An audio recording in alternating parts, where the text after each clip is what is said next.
Assalamualaikum warahmatullahi wabarakatuh. Apa kabar semuanya? Semoga sehat-sehat saja ya. Belajarlah giat di waktu muda, agar tua kelak tidak merana.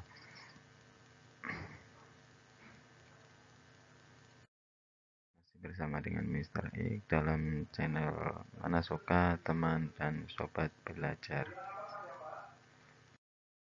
Bermanfaat. Kali ini kita akan bahas presentasi video. Tujuan pembelajarannya adalah menjelaskan pengertian presentasi video, menjelaskan fungsi presentasi video dalam upaya mengkomunikasikan ide atau gagasan, dan mengidentifikasi jenis-jenis presentasi video. Pengertian yang pertama, pengertian tentang presentasi video.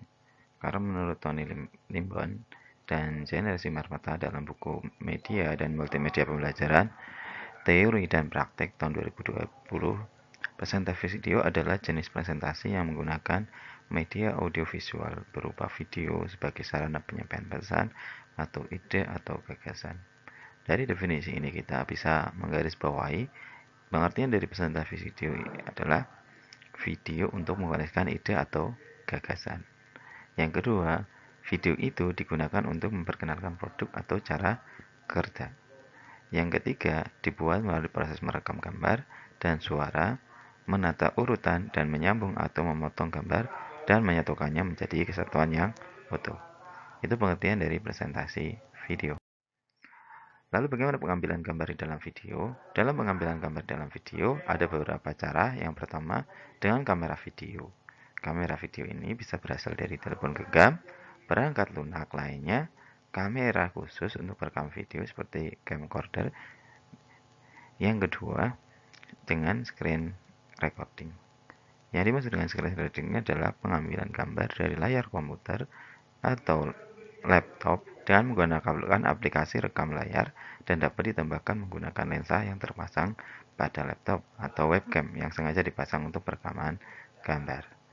Sebelah kiri ini untuk menunjukkan layar HP ya, handphone. Yang sebelah kanan layar untuk komputer. Secara alat rekam, awalnya hasil dari suatu rekaman disimpan pada pita seluloid atau film. Gambar ini gambar bergerak tanpa suara, jadi memungkinkan untuk gambar yang bergerak tetapi tanpa adanya suara. Dan perkembangan zaman merubah penyimpanan ke pita magnetik, atau di pita ini dia mampu merekam gerakan dan suara, ada audionya. Dan saat ini kita ketahui ada untuk penyimpanan data rekaman itu dalam bentuk data digital. Dengan data ini mudah dan murah karena semakin berkembangnya perangkat gadget yang dilengkapi dengan lensa. Di situ kita ada hard disk, ada CD. Ya, CD udah lama ya. Ada disket juga ya.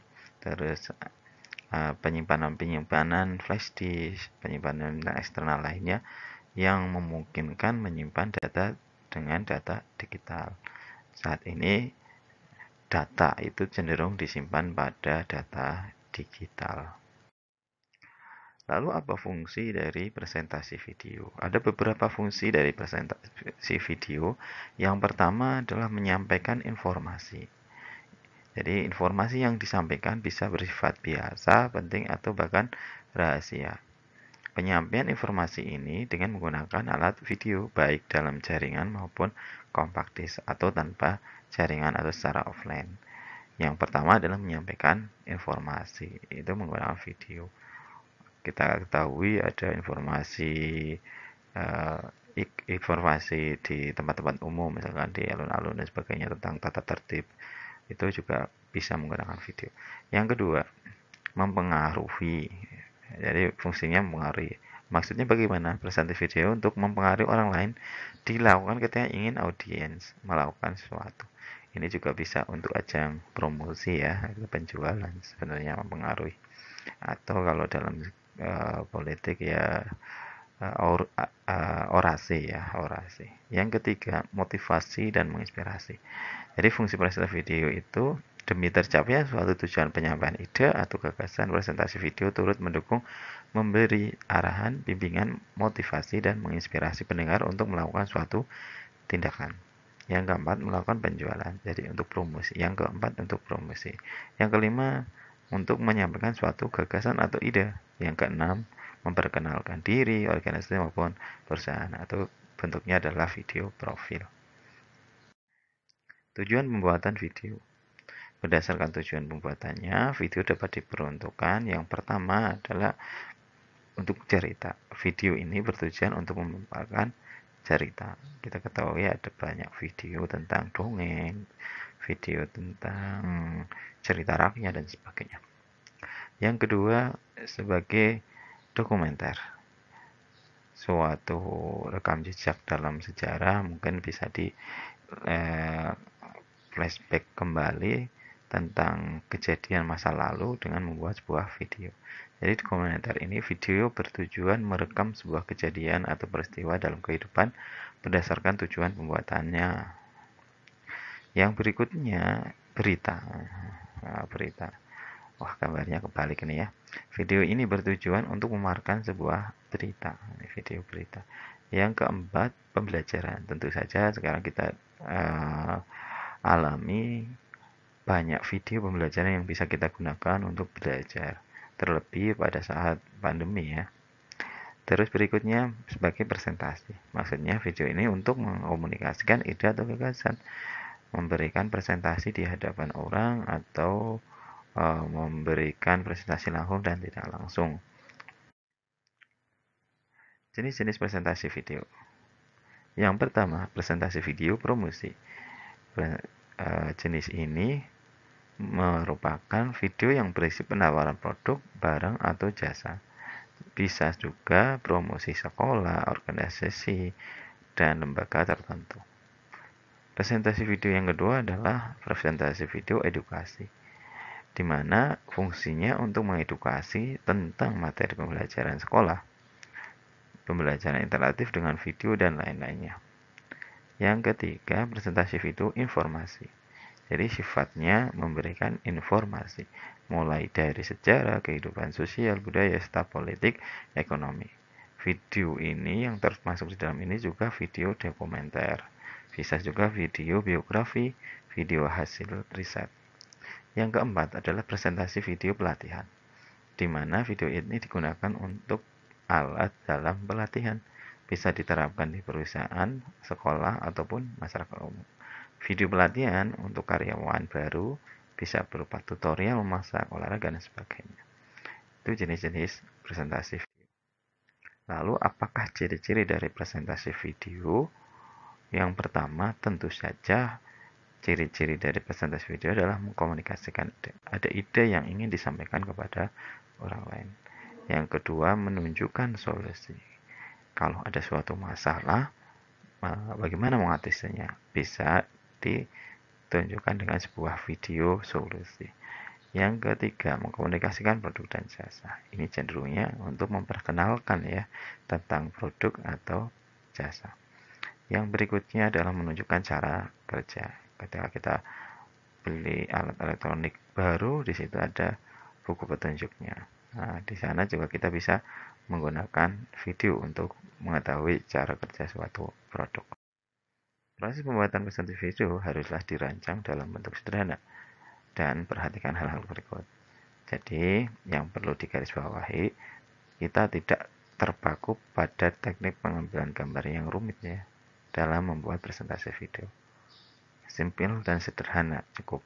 Yang kedua, teknik pengambilan gambar harus menjamin efektivitas komunikasi. Ada kesinambungan antara ide satu dengan yang lainnya.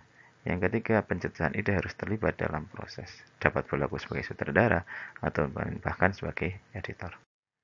Hal yang harus diperhatikan pada presentasi video. Produk benda jadi maupun cara kerja. Yang pertama, hal yang harus diperhatikan adalah alur presentasi logis. Dimulai dari masalah. Bila perlu didramatisasi sebelumnya. Ditunjukkan solusinya berupa gagasan yang akan dikemukakan. Kamu buat presentasi video tentang menambal ban misalkan, maka mulai dari masalah bocor, lalu bagaimana mencari kebocoran tersebut, menambal dan mengakhiri.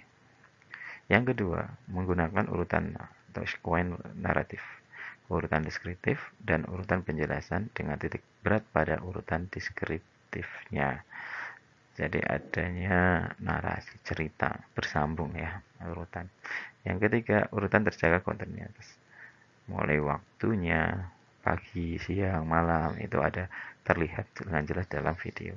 Yang keempat, narasi hanya mengantarkan dan menjelaskan hal-hal tertentu. Jadi cerita atau narasi atau komentar itu tidak mendominasi dalam video tersebut. Yang mendominasi adalah tentang urutan tadi, gambarnya. Jadi narasi itu hanya menjelaskan tentang gambarnya, bukan menyampaikan sesuatu tapi tidak ada sambungannya dengan video yang ada. Yang kelima, dapat menggunakan kesaksian orang terkenal atau ilmuwan atau praktisi. Ini tentunya ketika kita membuat video tutorial ya, tanggapan terkait dengan hal tertentu atau terkait dengan benda tertentu. Yang keenam, pada tahap simpulan, ditutup dengan narasi yang kuat, berpengaruh, menggunakan banyak jelas, background yang sesuai.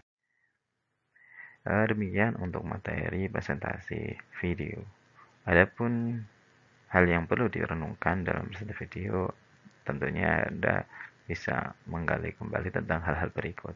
Apa yang dimaksud dengan presentasi video? Jelaskan fungsi presentasi video, jelaskan jenis-jenis video dan presentasi video, jelaskan hal yang perlu diperhatikan dalam presentasi video, dan jelaskan ciri-ciri presentasi video. Demikian, semoga bermanfaat. Terima kasih. Assalamualaikum warahmatullahi wabarakatuh.